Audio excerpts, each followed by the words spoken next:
Hello student, ये देखिए आज जो हम चैप्टर स्टार्ट कर रहे हैं, this is the third chapter gravitation. This is third chapter gravitation. ये जो है हमारा थर्ड चैप्टर है ग्रेविटेशन का।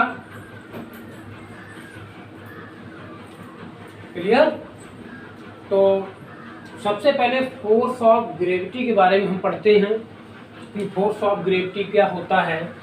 तो देखिए, जो फोर्स ऑफ ग्रेविटी होता है, the force of attraction between any two material objects is called the force of gravitation और ग्रेविटेशनल फोर्स। ठीक है? ग्रेविटी और फोर्स ऑफ ग्रेविटी क्या होता है? The force is exerted by the heavenly body like earth, moon on a small body is called gravity or force of gravity। ठीक है? अब Newton's law of gravitation, every particle in the universe attracts every other particle with a force which is directly proportional to the product of their masses and inversely proportional to the square of distance between them। सबसे पहले इसका आप screenshot लीजिए। First you take the screenshot and after you have to write down in your fair notebook। first you take a screenshot, after you note down on your fair notebook। okay, take the screenshot, take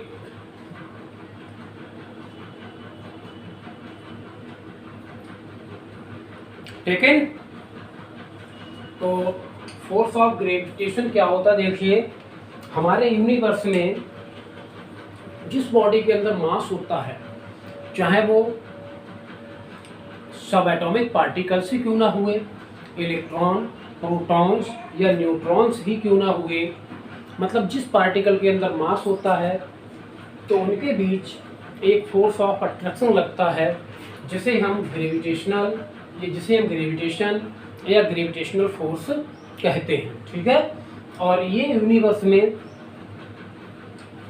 हर जगह के लिए applicable है, चाहे वो कोई planet हो, चाहे हमारा अर्थ हो, या हम हुए, या हमारे साथ में कोई हमारा फ्रेंड हुआ, हर किसी के लिए ये ग्रेविटेशन और ग्रेविटेशनल फोर्स एप्लीकेबल होता है।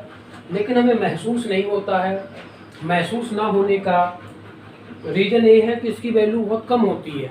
ये केवल हेवनली ऑब्जेक्ट के बीच ही देखा जाता है, जैसे अर्थ और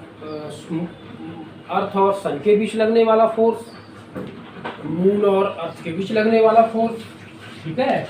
आफ्टर दैट ग्रेविटी और फोर्स ऑफ ग्रेविटी, जब देखिए कोई बड़ी बॉडी एक छोटी बॉडी के ऊपर फोर्स लगाती है तो this property is called gravity और फोर्स ऑफ ग्रेविटी। जैसे हमारे ऊपर कौन फोर्स लगा रहा है? अर्थ फोर्स लगा रही है। तो अर्थ तो एक बड़ा मटेरियल बॉडी है, हम एक छोटे से पार्टिकल हैं इन कंपेयर ऑफ अर्थ के, मतलब पार्टिकल भी नहीं है। अगर अर्थ से कंपेयर में देखा जाए तो हम छोटे से पार्टिकल भी नहीं हैं। तो हम पे अर्थ जो फोर्स लगाती है उसे हम ग्रेविटी कहते हैं या फोर्स ऑफ ग्रेविटी कहते हैं। ठीक है? जनरली इसके बीच बच्चों को डिफरेंस नहीं मालूम होता है। तो डिफरेंस बेटा इतना है कि दो बॉडी इस तरह रखी हुई हैं, इनके बीच लगने वाला फोर्स आपका ग्रेविटेशनल फोर्स या ग्रेविटेशन फोर्स होता है। एक बड़ी बॉडी और एक छोटी सी बॉडी के बीच लगने वाला जो फोर्स होता है वो फोर्स ऑफ ग्रेविटी होता है, या उसे हम ग्रेविटी कहते हैं। आई थिंक आपको क्लियर हो गया होगा। ठीक है? जैसे मून और अर्थ के बीच लगने वाला जो फोर्स होगा वो हमारा ग्रेविटेशन फोर्स होगा, और ये मटेरियल ऑब्जेक्ट के बीच ही एप्लीकेबल होता है। मटेरियल का मतलब जिन ऑब्जेक्ट्स में मास होता है, जिन ऑब्जेक्ट्स के अंदर क्या होता है? मास होता है। ठीक है? अच्छा, ग्रेविटी क्या होता है? तो ग्रेविटी एक बहुत बड़ा बॉडी, जैसे हमारा अर्थ हम पे फोर्स लगा रहा है, हम तो बहुत छोटे से बॉडी, अर्थ हम पे फोर्स लगा रहा है, तो this is the force of gravity. अब न्यूटन्स लॉ ऑफ ग्रेविटेशन, जो न्यूटन थे बहुत ही महान साइंटिस्ट थे, एक एप्पल उनके सिर पे गिर गया और उन्होंने बहुत सारे लॉ बना डाले। ठीक है, Newton first law of motion आपने पढ़ा, Newton second law of motion आपने पढ़ा, Newton third law of motion आपने पढ़ा। न्यूटन फर्स्ट उस एप्पल के गिरने की वजह से 3 लॉज उन्होंने बनाए हैं फिजिक्स में। तो फर्स्ट लॉ में उन्होंने फोर्स को एज्यूम किया, सेकंड लॉ में फोर्स का फार्मूला दिया, थर्ड लॉ में फोर्स का एप्लीकेशन निकाला। ठीक है, तो इसीलिए उन्होंने यहाँ पर भी अपना एक रूल दिया है ग्रेविटेशन फोर्स के लिए। तो देखिए क्या दिया है, every particle in the universe. Universe का मतलब जानते हैं, हम भी यूनिवर्स में हैं, हमारा अर्थ भी यूनिवर्स में है, हर प्लैनेट यूनिवर्स में है, सब कुछ यूनिवर्स में ही है। ओके, तो the every particle in the universe attracts every other particle with a force which is directly proportional to the product of their masses and inversely proportional to the square of distance between them। ठीक है ना, universe में हर एक particle दूसरे particle पे एक force लगाता है, तो उस फोर्स का वैल्यू क्या होता है, उन पार्टिकल के मास के प्रोडक्ट के डायरेक्टली प्रोपोर्शनल होता है। डायरेक्टली प्रोपोर्शनल मतलब जैसे जैसे मास इंक्रीज होगा वैसे वैसे उनके बीच लगने वाला फोर्स भी इंक्रीज होगा।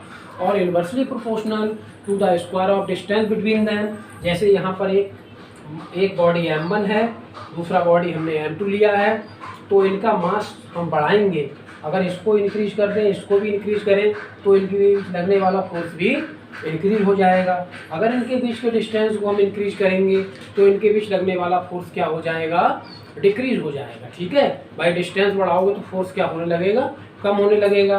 तो स्क्रीनशॉट आप इसको लीजिए, first you take the screenshot, then I will explain here what is the Newton's gravitational law, जो न्यूटन साहब ने बनाया। तो इसी स्टेटमेंट को लेकर हम चलते हैं। सबसे पहले देखिए, every particle in the universe attracts every other particle with a force which is directly proportional to the product of their masses. यहाँ से यहाँ तक हमारा फर्स्ट सेंटेंस कंप्लीट हो गया। फर्स्ट सेंटेंस हमारा यहाँ पर कंप्लीट हो गया। तो फोर्स को हम किससे दिखाते हैं, फोर्स हम दिखाते हैं एफ से। इसी स्टेटमेंट के अकॉर्डिंग हम फार्मूला बनाएंगे यहाँ पर। ठीक है, फोर्स को किससे रिप्रेजेंट किया जाता है, एफ से, तो हमने फोर्स को एफ से रिप्रेजेंट कर दिया। ये फोर्स डायरेक्टली प्रोपोर्शनल होता है, एक इसका साइन है डायरेक्टली प्रोपोर्शनल साइन है, उन दोनों के प्रोडक्ट का मास, इन दोनों के मास का क्या कर दिया हमने, प्रोडक्ट कर दिया। फर्स्ट बॉडी के मास का प्रोडक्ट m1, सेकंड बॉडी के मास का प्रोडक्ट m2। इसको हम मान लेंगे इक्वेशन फर्स्ट। और यही फोर्स क्या होता है, इन दोनों के बीच लगने वाले डिस्टेंस, इन दोनों के बीच जो डिस्टेंस होता है उसके स्क्वायर का इन्वर्सली प्रोपोर्शनल होता है।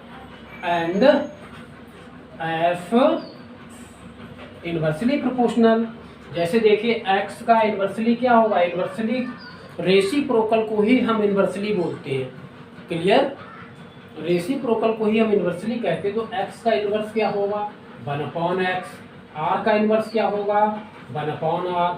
इसी तरह से r स्क्वायर का इन्वर्स क्या होगा, 1/r स्क्वायर। ठीक है ना, r स्क्वायर का इन्वर्स हो जाएगा 1/r स्क्वायर। रेसिप्रोकल को ही इन्वर्स हम कहते हैं। क्लियर, तो ये f क्या होगा, साइन हमारा सेम रहेगा, f क्या होगा 1/r स्क्वायर। ठीक है, तो f r स्क्वायर का इन्वर्सली प्रोपोर्शनल है। इन्वर्सली का मतलब ये होता है जब डिस्टेंस इंक्रीज होगा तो ये डिक्रीज होगा। डायरेक्टली का मतलब ये होता है जब ये वाली वैल्यू बढ़ेगी तो ये वाली वैल्यू भी बढ़ेगी। ठीक है, ये इक्वेशन हो गया सेकंड। अब इक्वेशन फर्स्ट और सेकंड को मिला लेते हैं। From equation first and second, ठीक है, from equation first and second, from equation first and equation second.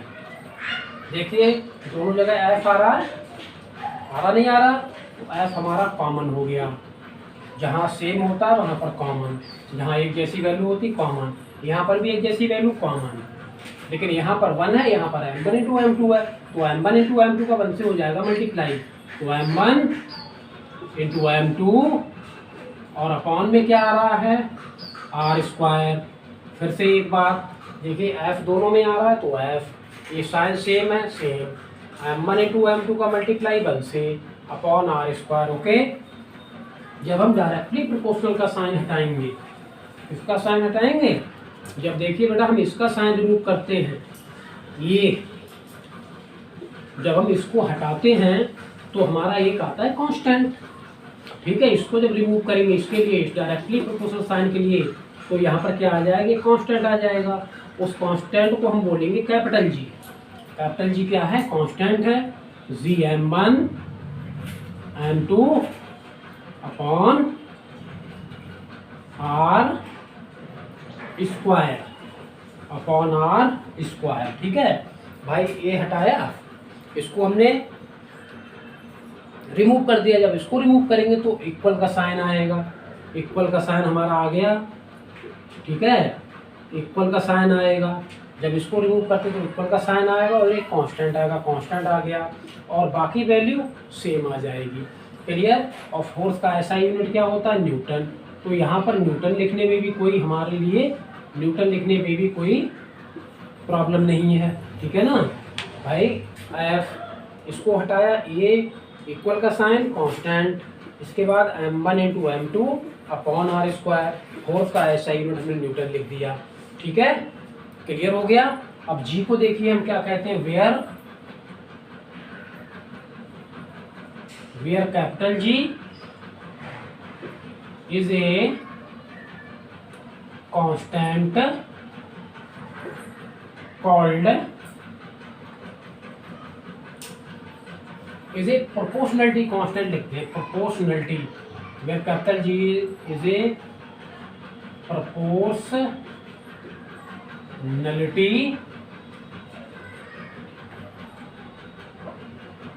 PROPORTIONALITY,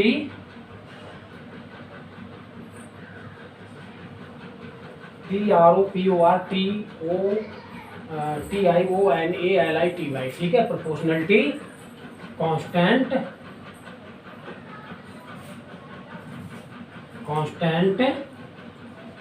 called where G is a proportionality constant. Proportional को हटाया तभी तो हमारा जी आया है, तो इसलिए इसको हमने प्रोपोर्शनलिटी कांस्टेंट कहा।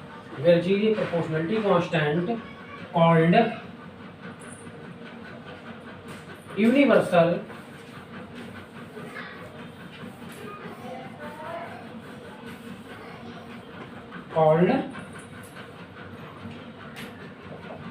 universal gravitational constant,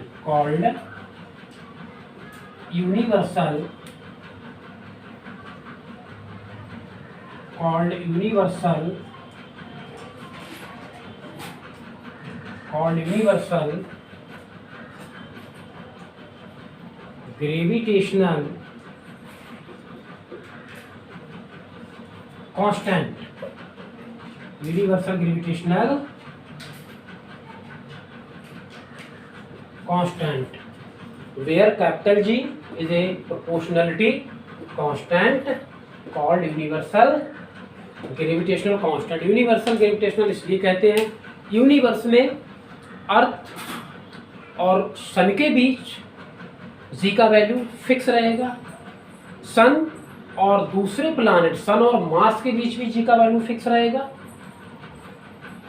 और मून और अर्थ के बीच जो फोर्स लगेगा वहाँ पर भी जी का वैल्यू फिक्स रहेगा। मतलब जी का वैल्यू हर प्लैनेट के लिए यूनिवर्स में कांस्टेंट रहता है, मतलब फिक्स रहता है, ये चेंज नहीं होता है। क्लियर। इसलिए इसको यूनिवर्सल कांस्टेंट का नाम दिया गया।